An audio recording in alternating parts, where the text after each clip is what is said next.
salam kepada tumbuhan. Itu ada nggak kira-kira? Bagaimana? Saya tak dapat pula riwayat yang mengatakan para sahabat salam kepada tumbuh-tumbuhan tak. Cuman yang kita dapatkan tumbuh-tumbuhan salam kepada Nabi. Itu ada dalam hadis sahih.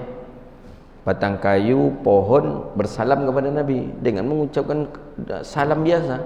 Assalamualaikum ya Rasulullah. Nabi kaget Nabi. Diulang 3 kali. Assalamualaikum ya Rasulullah. Assalamualaikum ya Rasulullah. Alaikassalam kata Nabi. Nabi tanya, Jibril, man balagha alayya salam? Siapa yang menyampaikan salam kepada aku? Kata Jibril, ya Muhammad, yang menyampaikan salam kepada engkau adalah minan nabati wal hajarin haulak. Nabat, tumbuh-tumbuhan, batu yang ada di sekeliling kamu. Hadisnya sahih.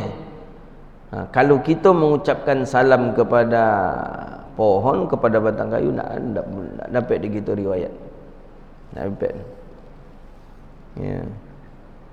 Pak Khairul Kunnya bertanya, kau kalau bolehnya baca lo salam masuk kabunnya, boleh bertambah banyak buahnya. Itu tujuannya. Kalau boleh tadi itu baik ke kabun sawit, Assalamualaikum, banyak buah yo kan. Tak ada dalam riwayat, tak ada kita dibolehkan dalam riwayat, tak. Pada hewan pun tak boleh. Tak ada dalam riwayat, tidak disebutkan. Tapi kepada orang meninggal dunia justru dibolehkan. Kepada kubur, ya, orang yang ada di kubur diboleh. Ada yang lain silahkan.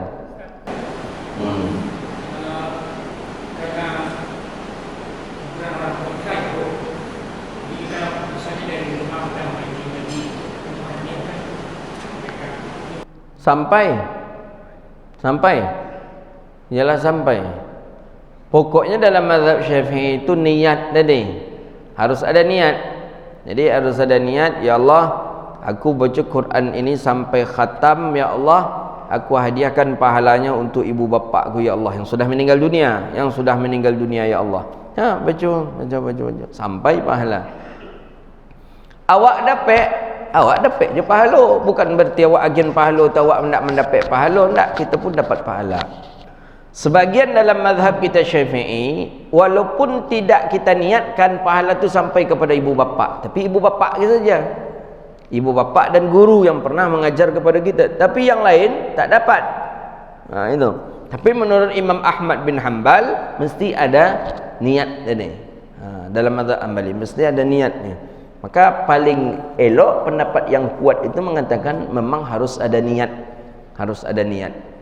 Awak bersedekah ke masjid, niatkan, ya Allah, umpama kita ada ingin untuk orang tua kita, sawitnya banyak, awak panen sawit itu, ya Allah, ini aku hadiahkan untuk ibuku yang sudah meninggal dunia. Sampai naklah perlu awak sabitkan sebenarnya ke pengurus ke sedekah mak amboyonya, terkajut lah pengurus ke mereka, nak mak aku lah meninggal je.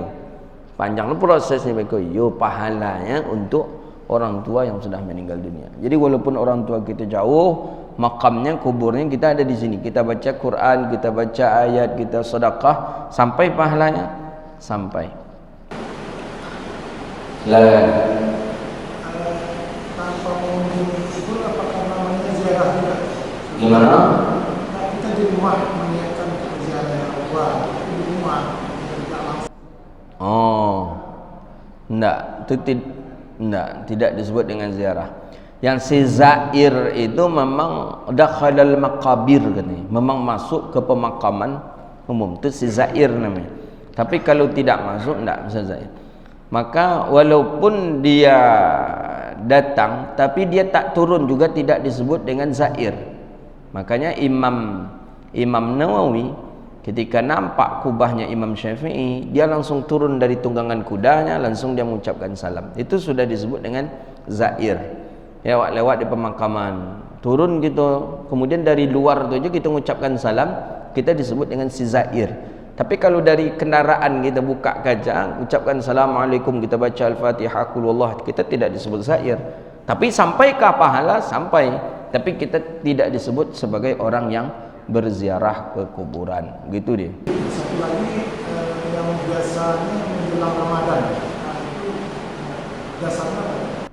Saya yang kalau menjelang Ramadan ini adat saja nampak, kebiasaan saja.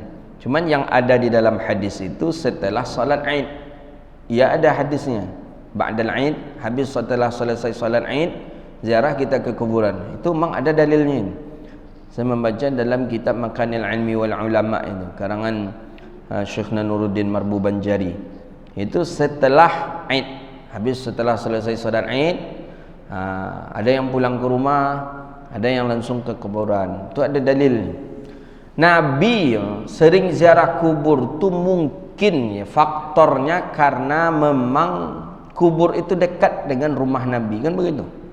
Sana makam Baqi', sini rumah Nabi, ini masjid. Jadi Nabi setiap saat nampak kubur tu. Setiap saat nampak kuburan tu oleh Rasulullah sallallahu alaihi wasallam. Kubur tu dekat Baqi', maka banyak hadis-hadis tentang Nabi ziarah kubur. Justru kalau kita baca hadis Sayyidah Aisyah tu setiap malam Nabi ziarah kubur malah. Setiap malam. Habis tahajud Nabi ziarah langsung ke masjid. Kadang setelah selesai solat subuh langsung Nabi ke Baqi' ziarah kubur. Tiap hari Nabi ziarah kubur. Makanya ziarah kubur tu bukannya amalannya orang-orang sufi saja.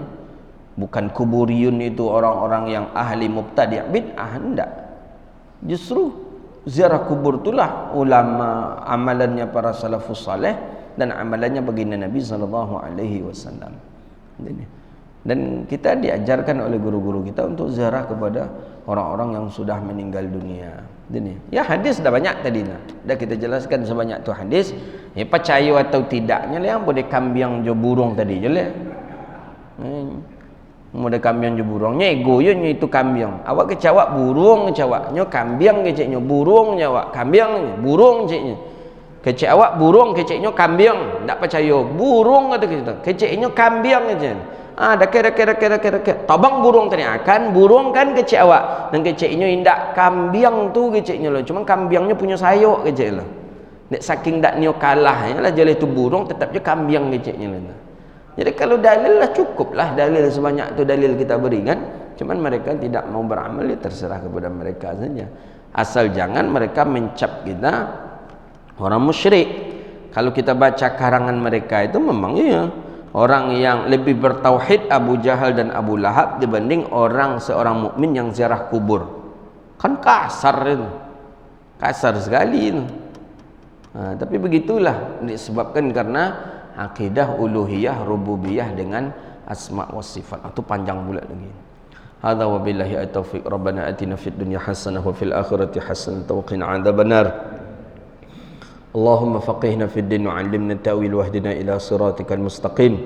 Rabbana hab lana min ladunka rahmatan wa hayyi' lana min amrina rashada. ربنا ظلمنا أنفسنا وإن لم تغفر لنا وترحمنا لنكونن من الخاسرين ربنا آتنا في الدنيا حسنة وفي الآخرة حسنة وقنا عذاب النار وصلى الله على نبينا محمد وعلى آله وصحبه أجمعين والحمد لله رب العالمين.